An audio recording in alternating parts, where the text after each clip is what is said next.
벌써 2011년도 이제 이번 주 다음 주면 이제 마무리하는 그러한 한 해가 되었습니다. 주님께서 2011년도 우리를 지켜보시면서 참 네 모습 아름답구나, 나는 네가 살아있고 존재하는 그 자체가 나에게는 정말 기쁨이 된다, 너라는 존재는 나에게 너무나 소중한 기쁨이란다, 이러한 음성이 우리의 귓전에 울리고 있는 벌써 2011년도의 아름다운 삶을 주님 앞에 산젖으로 올려드립니다. 우리가 신앙생활을 해도 정말 말씀을 깊게 읽고 묵상하지 않는 그러한 성도들에게 신약 성경을 읽어가는데 가장 힘든 것이 아마 이때면 아마 오늘 본문의 말씀 마태복음 1장의 말씀일 겁니다.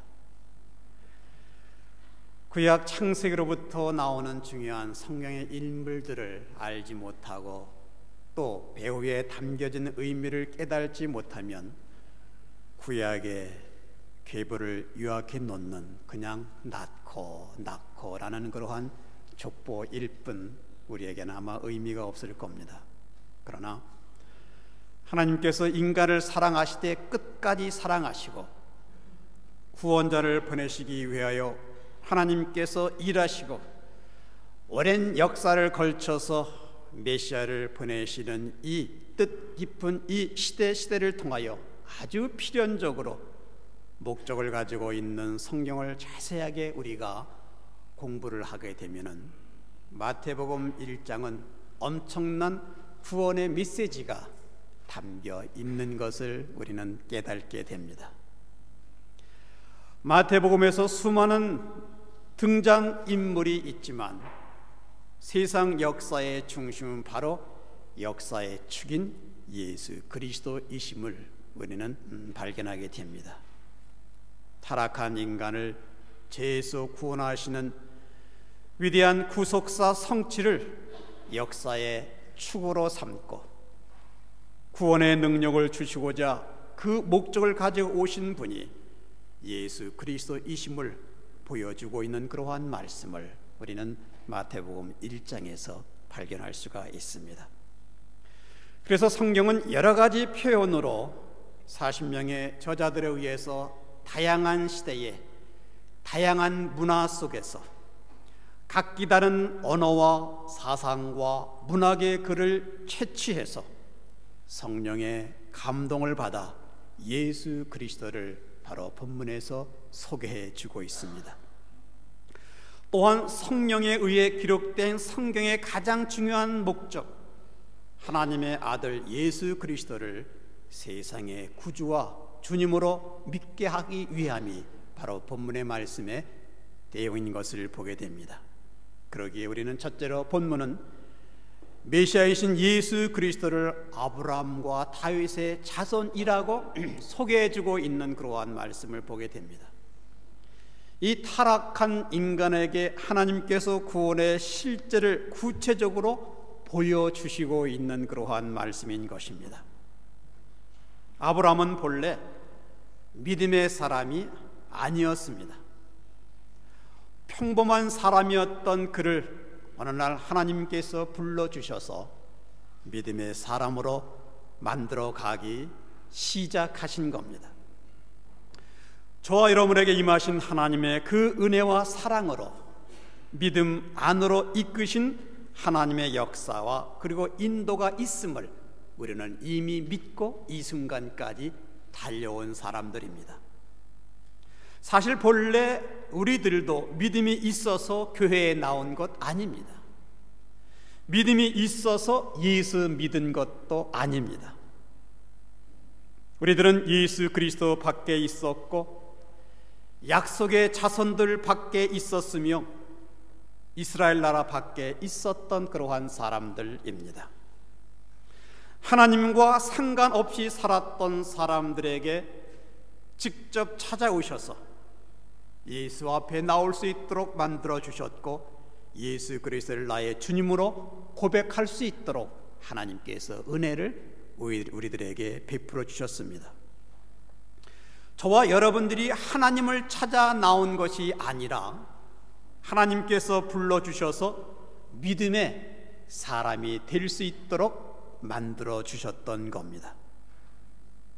바로 아브라함에게 허락하신 그 약속의 말씀을 우리들에게 그대로 허락하신 겁니다.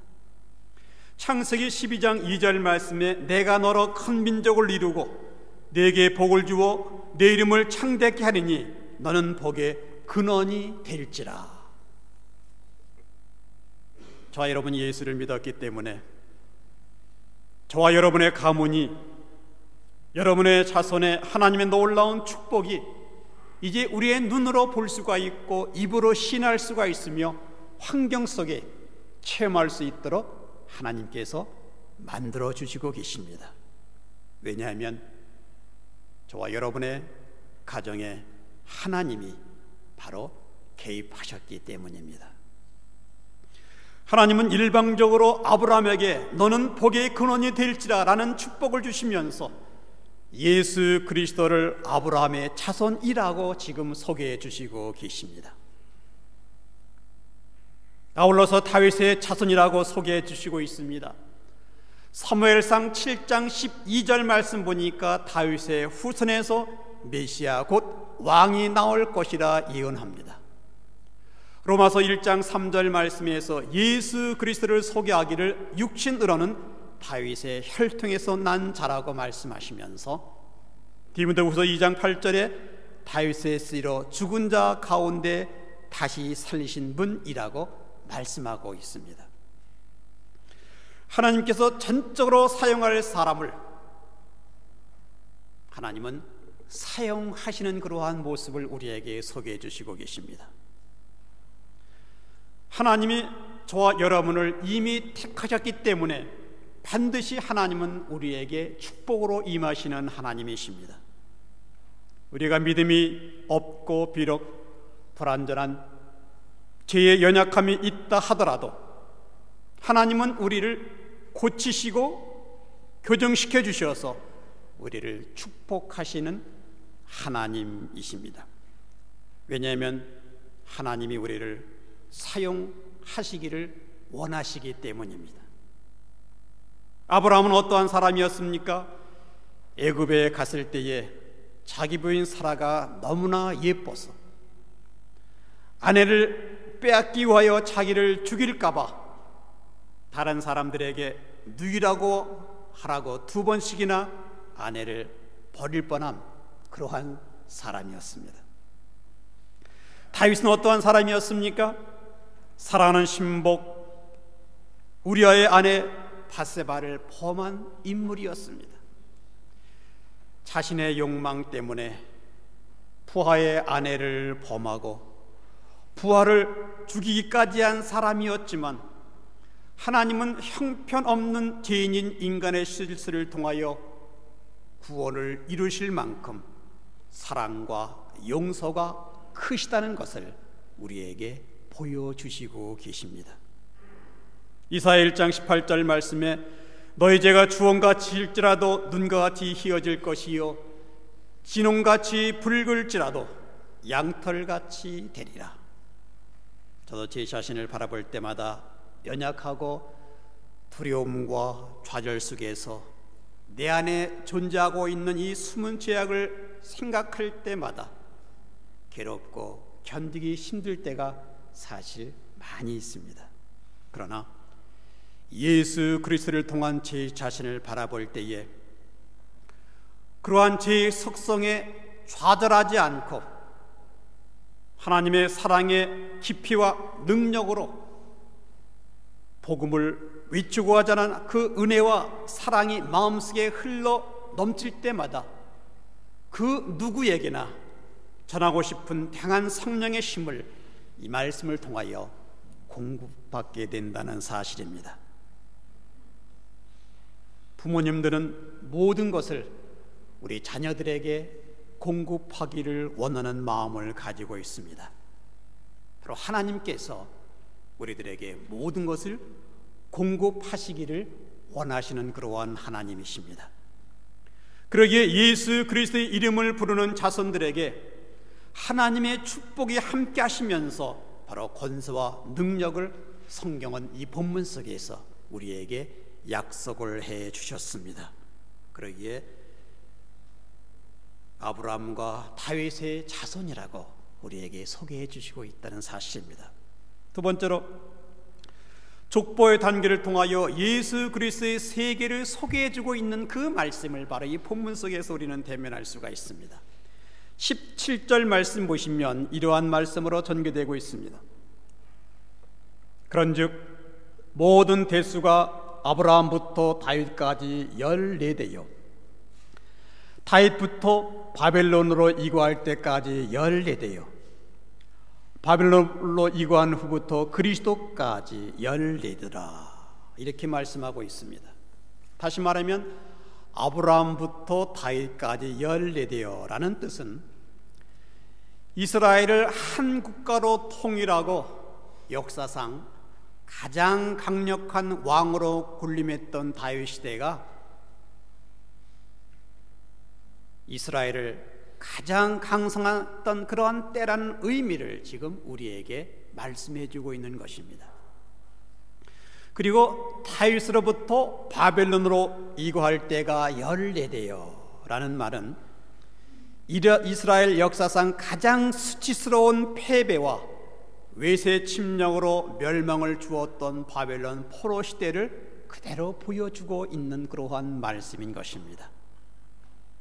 다윗 왕 이후 솔로몬 시대를 지나 남왕국과 북왕국으로 갈라지면서 피빈내 나는 이 구테타, 왕족 싸움, 아수르 공격으로 기원전 722년에 북왕국의 그 멸망, 바벨론 공격으로 기원전 586년에 남왕국의 그 멸망, 그리고 70년 동안의 포로 생활로 이스라엘이 밑바닥까지 내려가는 수치를 당한 그 역사가 바벨론 포로 시대까지의 역사성을 우리에게 말씀해 주고 있습니다.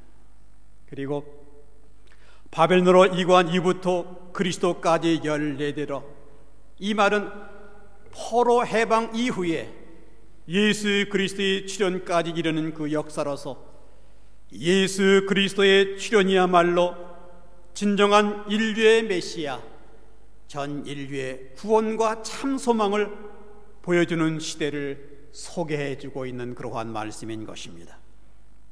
마태는 예수 그리스도의 세계를 3단계로 지금 소개하기를 이 족보에서 왕권을 받은 약속의 역사를 말했고, 약속과 축복을 상실한 비극의 역사를 말하고 있으며, 그리고 그리스도의 출현으로 말미암아 다시 영광과 축복을 회복하는 하나님 은혜의 역사를 바로 이 17절 말씀 속에서 소개해주고 있는 그러한 내용을 보게 됩니다. 그래서 이 말씀으로 예수 그리스도의 말로 진실로 역사의 중심인 것을 지금 고백하고 있는 그러한 말씀인 것입니다. 마태복음 2장 1절 말씀에서 로마 헤롯 왕 때에 예수께서 유대 베들레헴에서 나시니, 이것은 하나님의 아들을 우리에게 주시는 마지막 공개 사건인 것을 보게 됩니다. 예수 탄생으로 말미암아 기원 전과 기원 후로 나누어지고 있습니다. 이 엄청난 사건 가운데 누가복음 1장 34절에 마리아가 어찌 이 일이 있으리요 라고 고백하는 그러한 말씀이 있습니다. 그럴 때에 마태복음 1장 19절 말씀에 요셉은 가만히 끊고자 하여, 이것은 사람들이 가진 과학적 논리로 하나님이 하시는 일에 마귀가 방해하고 있는 그러한 모습, 가만히 끊고자 하고 있는 그러한 모습을 보게 됩니다. 어찌미뇨 내가 사내를 알지 못하거늘 아무리 생각해도 참 기가 막힌 그러한 사건이었습니다. 바로 마리아의 고백입니다. 아울러서 요셉도 충격받습니다. 요셉이 아는 마리아는 언제나 신실하고 믿음의 여자이었는데 충격적인 임신 소식은 더 이상 마리아를 관계할 수 없어 고민하며 가만히 끊고자 할 때에 하나님께서 급하게 찾아오시는 그러한 장면입니다. 하나님이 요셉에게 현몽하여 독생자 예수의 이름을 알려주십니다. 그러면서 받으라, 믿으라, 믿음으로 수용하도록 신앙으로 교훈을 바로 계시해주고 있는 그러한 말씀인 것을 볼 수가 있는 것입니다. 바로 마태는 우리가 믿는 이 예수께서 역사의 처음이고 마지막이며 모든 시대의 참 소망이라는 것을 우리에게 이 말씀이 그대로 보여주시고 있는 것입니다. 예수 그리스도를 믿는 하나님의 사람들은 바로 이 세계가 예수 그리스도의 세계임을 다시 한번 믿고 우리는 성탄의 계절을 맞이하는 겁니다. 셋째로 예수 그리스도의 세계를 여자들까지 등장시켜서 메시아를 소개해주고 있는 그러한 모습을 본문에서 발견합니다. 3절에서는 다말이 등장합니다. 5절에서는 라합이 등장합니다. 5절 하반절에 룻이 등장합니다. 6절에 우리아의 아내 바세바를 바로 등장시키는 그러한 장면을 보게 됩니다. 이 당시의 문화나 사회 여건으로 볼 때에 여성은 법률상 권리도 주어지지 않았고 인격적으로도 보잘것없는 여자 몇 사람이 이 거룩하신 예수님의 족보에 끼어들고 있는 그러한 모습을 보게 됩니다. 그러나 그 시대의 문화적 여건으로 보면 이것은 굉장히 충격적인 그러한 사건입니다. 족보에 기록한 여자들의 문제는 거룩하고 믿음이 있는 순결한 여자가 아닌 모두 사회적인 문제와 흠을 가진 여인들이기 때문에 바로 충격적 사건의 문제가 되는 그러한 모습을 볼 수가 있는 것입니다. 다말은 시아버지 유다와 관계를 해서 아이를 낳은 여자입니다. 라합은 여리고성의 바로 기생입니다. 르룻은 그 당시 이스라엘로부터 개처럼 취급받았던 이방 여자입니다. 우리아의 아내 바세바는 다윗과 간통한 유부녀입니다. 그러나 마태는 그 많은 구약시대의 훌륭한 여인들을 그냥 놔둔 채 문제 있는 여자들을 골라서 기록한 의도, 도대체 무슨 의도가 이 안에 숨어 있단 말입니까? 여기 기록된 4명의 여자는 과거에 허물과 실수가 많았던 여자들로 관심의 대상이나 사회적인 건강한 모델이 될 수 있는 조건의 여인들이 아니었다는 겁니다. 그러나 그들은 모두 하나같이 하나님 앞에 돌아와서 변화를 받고 새로워졌던 그러한 여자들이었습니다. 여기서 놀라운 메시지가 이 배경성에 숨어 있습니다. 오직 하나님의 섭리는 어떠한 죄든 민족이든 하나님 때문에 변화받고 새로워진 사람들에게 임하고 계신다는 사실입니다. 그 결과 예수 그리스도의 족보에 들어갈 수가 있었습니다. 이것은 인간의 모든 죄악과 허물과 실수가 예수 그리스도 안에서 모두 허물어지고 용서받는다는 복음의 진수를 우리에게 그대로 말씀해 주고 계십니다. 하나님의 은혜로 선택받고 예수님의 족보에 기록될 수 있는 이 거룩한 여자로 과거는 문제가 되지 않았습니다. 여러분의 과거가 주님 안에서 해결되면 우리는 진정한 자유를 누리면서 생활할 수 있기 때문입니다. 회개한 과거는 땅에 묻고 주님 앞에 서 있기만 하면 과거의 허물과 실수, 과거의 어떤 것도 우리 주 예수 그리스도의 보혈은 능히 깨끗이 씻어주셔서 의롭게 해주실 수 있는 바로 능력이 계시기 때문입니다. 더 나아가 저와 여러분은 예수 그리스도 안에서 바로 주인공으로 세워주시고 계십니다. 이 족보는 어떠한 종류의 인간이라 할지라도, 어떠한 죄를 지었다 할지라도 모두가 하나님의 백성이 되어서 구원받은 백성으로 바로 태어나는 그러한 사람들이 된다는 사실을 우리에게 말씀해 주고 있습니다. 그러기에 마태복음 1장의 족보는 낳고 낳고로 시작되는 겁니다. 계속 낳는 겁니다. 새롭게 태어나는 것이 바로 복음입니다. 영적으로 새롭게 태어나는 것이 바로 복음인 것입니다. 그래서 그리스도인들은 죽음이 없습니다. 계속해서 생명을 잉태하는 겁니다. 계속해서 우리의 마음 가운데 새로운 것이 싹트고 미래의 지향적으로 살아가는 그 모습이 바로 예수 그리스도를 믿는 하나님의 사람들인 것입니다. 그러기에 모든 역사는 예수 그리스도의 탄생뿐만 아니라 이제 그가 다시 오시게 되면 심판의 역사가 바로 오게 된다는 그러한 사실인 것입니다. 세계사의 축은 예수 그리스도이십니다. 우리 개인의 축도 예수 그리스도로 말미암아 이루어지고 있는 것입니다. 세계사의 중심은 구속사이며 구속사의 중심은 예수 그리스도이십니다. 그러기에 창세기부터 요한계시록까지 전체가 예수 그리스도의 생명줄의 그 강물이 흐르고 있다는 것입니다. 이 세상이 멸망하지 않고 그냥 존재하고 있는 그 이유는 예수 그리스도를 믿는 저와 여러분 때문에 존재하고 있다는 사실을 우리는 믿고 있습니다. 아직도 구원시켜야 할 죄에 물들고 있고 죽어있는 이 세상 민족을 바로 구원하기 위하여 사명을 다 할 수 있도록 지금도 이 세상 심판을 하나님께서는 미루어 주시고 계시고, 그래서 우리는 1년에 한 번씩 메시아 탄생의 때를 통하여 더 깊은 충격적 말씀을 매년마다 깨달을 수가 있다는 사실입니다. 여러분은 믿음의 그 영혼을 찾기 위하여 희생이 아직도 존재하고 있는 이 12월달 성탄절을 맞이하면서 우리는 믿음으로 메시아를 맞이하는 아주 귀한 뜻깊은 기회를 우리에게 올해도 허락하여 주셨습니다.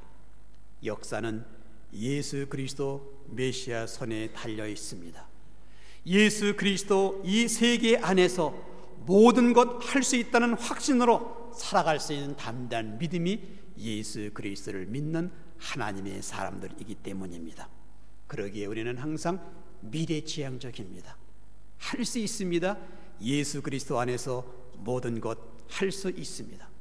그럼 모든 놀라운 역사와 하나님의 사랑 가운데 아울러서 모든 사람들에게 가장 축복된 날, 바로 성탄의 계절을 우리에게 허락하셨습니다.